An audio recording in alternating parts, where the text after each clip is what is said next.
Assalamualaikum warahmatullahi wabarakatuh. Jumpa lagi bersama saya di channel Bonsai Gembong. Oke sedulur bonsai, pada kesempatan kali ini saya mau menampilkan dan memahami karakter dan bagaimana nanti kita budidaya proses pembesarannya secara katakanlah instan ya, bisa cepat dengan jenis bahan ini. Tentunya pembesarannya agak lambat karo ori ya, kalau ditanam ori. Ini dia waru Vietnam ya. Waru Vietnam ini untuk pertumbuhannya hampir mirip sama waru Jepang. Untuk pembesaran batangnya kalau kita tanam ori sangat lambat sekali untuk besarannya. Nanti saya akan berbagi tip untuk teman-teman yang suka berbudidaya, bagaimana tip untuk pembesaran batangnya, untuk kita nanti tetap apa yang pernah saya lakukan. Kemarin saya mencoba waru hibrid ya, nanti saya tunjukkan untuk teman-teman. Untuk pembesaran batangnya kalau kita tanam langsung ori juga agak lambat sekali. Nanti saya akan tunjukkan untuk teman-teman hasilnya. Saya sambung waru hibrid seperti apa dari indukannya, bawahnya waru Taiwan. Oke, langsung saja kita menuju ke bahannya. Nanti akan saya tunjukkan kelebihannya di antara bahan bonsai waru yang lainnya ya, seperti apa bahan bonsainya.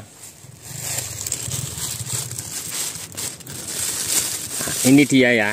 Ini semalam saya sempat main ke tempat temen Sukoharjo Selatan. Saya minta entres pucuannya.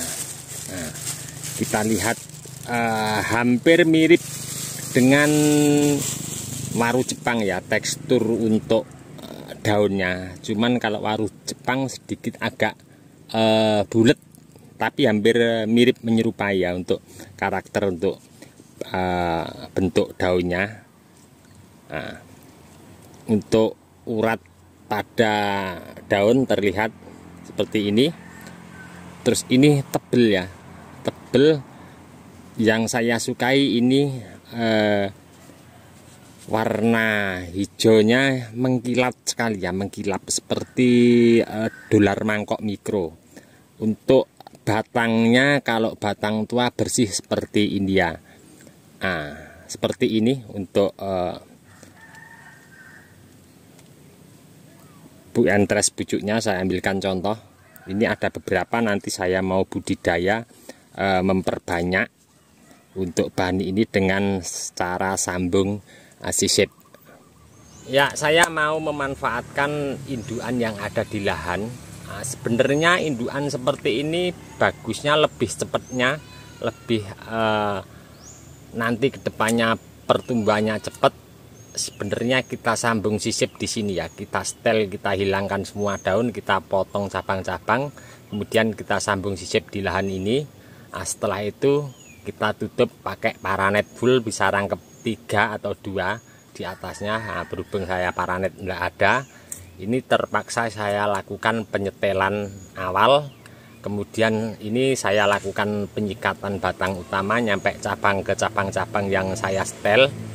Nah, setelah itu ini bekas luka gergaji saya rapikan pakai peso carter ya, kemudian saya kasih salep kambium agar lebih aman.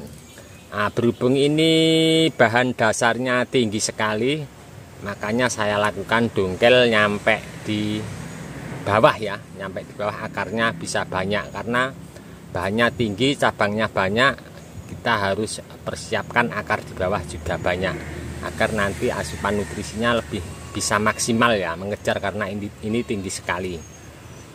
Di sini sudah saya persiapkan sebelumnya. Saya pakai pot plastik yang agak lumayan sedikit besar ya. Untuk media tanam saya pakai pasir ladu kali, saya campur sekam, kemudian saya campur ini langsung pakai pupuk kandang bekas kotoran kambing. Tapi ini yang sudah lama saya simpen dan sudah kering, jadi aman untuk akar muda. Oke, ini dia untuk bahannya di sini ya. Sudah saya kondisikan di tempat teduh, sudah tertanam.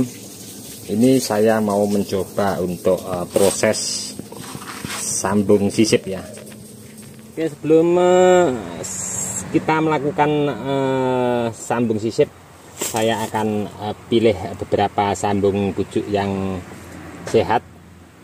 Terus kunci pokok utama ya teman-teman, kita pemilihan untuk penyungkup ya, usahakan plastiknya biasanya kalau di toko plastik kita beli tipis-tipis ya, terkena angin sedikit saja lembek. Nah, usahakan cari penutup plastiknya yang kaku ya.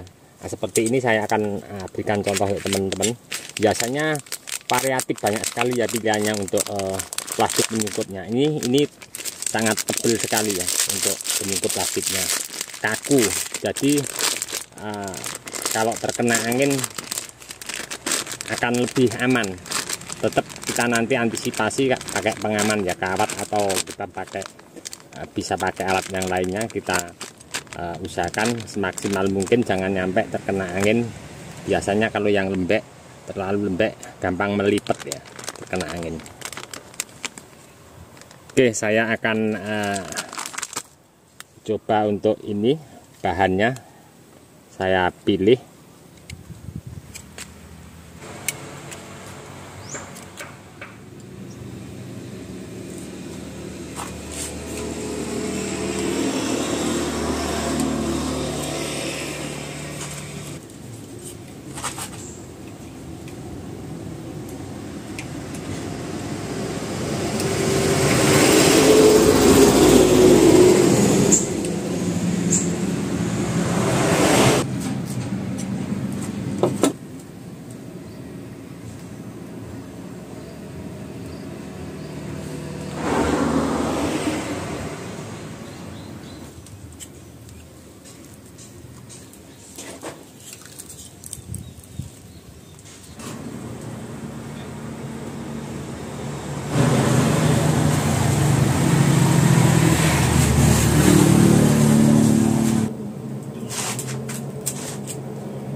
Proses sambung sisip sudah selesai ya, saya lakukan dari bawahnya sampai atas. Berhubung batang utamanya ini sangat tinggi, ini sengaja saya pembalutan plastik divingnya agak sedikit jauh dari cabang yang paling ujung saya potong ya. Bertujuan untuk menjaga kelembapan daripada batang ini ya. Jadi saya mau proses untuk pembungkusan penyungkup.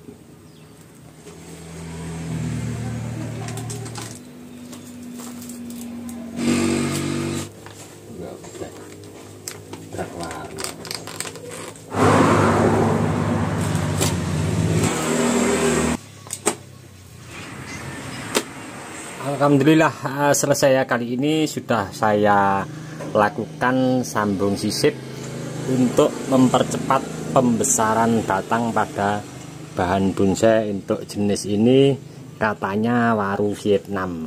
Nah, terlihat di sini sudah saya amankan untuk pembungkus plastiknya.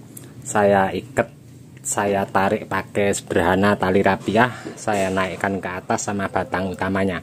Dan untuk penyiraman sendiri untuk teman-teman, untuk saya pribadi nanti mungkin akan saya cek ya untuk media tanamnya.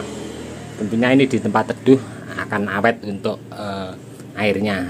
Nanti akan saya kondisikan karena di sini atapnya galpalum ya di atasnya. Nah, mungkin untuk penyiraman nanti di atas galpalum ini kalau suhunya terlalu panas, akan saya lakukan penyiraman full sama seputaran di media tanah di luar daripada pot untuk suhunya biar stabil ya, agar nanti berhasil untuk sambung sisipnya. Oke, akan saya tunjukkan untuk teman-teman. Di depan tadi saya bicara untuk pembesaran batang pada bahan bonsai waru hibrid ya. Seperti apa, sudah lumayan 1 tahun untuk pertama kali saya lakukan sambung sisipnya. Ini untuk jenis yang hibrid. Selama ini saya amati tekstur daun jenis waru yang paling tebel ya yang satu ini ya, jenis hibrid ini daun paling ujung ya, terlihat tebel sekali, paling tebel. Nah, untuk tekstur daunnya seperti ini, tampak dari atas, kalau tampak dari bawah seperti ini. Ini saya lakukan sambung sisip untuk batang utama bawahnya, bahan dasarnya pakai waru Taiwan stek. Terus untuk karakter warna batangnya hitam kecoklat-coklatan ya, terlihat di sini. Ruasnya juga lumayan rapet kalau untuk jenis yang hibrid. Dan ini untuk batang utamanya, dulu pertama saya tanam ini cuman stek ya, tidak tahunya bisa tumbuh subur. Kemudian saya pangkas di sini, saya pangkas di sini. Nah, di sini saya sambung sisip 2, di sebelah sini 1. Alhamdulillah 1 tahun sudah sepergelangan tangan lebih ya, hampir sekian. Percabangannya di atas lumayan subur. Ini tingginya kurang lebih sekitar ada ya 4 meter untuk bahan ini. Saya sarankan untuk teman-teman, seandainya ada bahan yang untuk pembesaran batangnya agak sedikit lama, saya sarankan untuk pembesarannya bisa dilakukan sambung sisip ya. Yang penting masih 1 gen ya untuk yang mau kita sambung sisip sama bahan dasarnya. Oke, nantikan terus untuk update perkembangan untuk budidaya pembesaran batang bahan bonsai waru Vietnam ini. Akan selalu saya update untuk teman-teman nanti seperti apa. Cukup sekian dulu dari saya di channel Bonsai Gembong. Untuk teman-teman yang selalu menyimak mensupport video saya ucapkan banyak terima kasih. Tidak bisa saya sebutkan satu persatu, dan untuk teman-teman yang komen-komen di bawah deskripsi mungkin tidak bisa saya tanggapi satu persatu juga, saya mohon maaf, mungkin karena waktu juga keadaan ya. Salam satu hobi, salam budidaya. Assalamualaikum warahmatullahi wabarakatuh.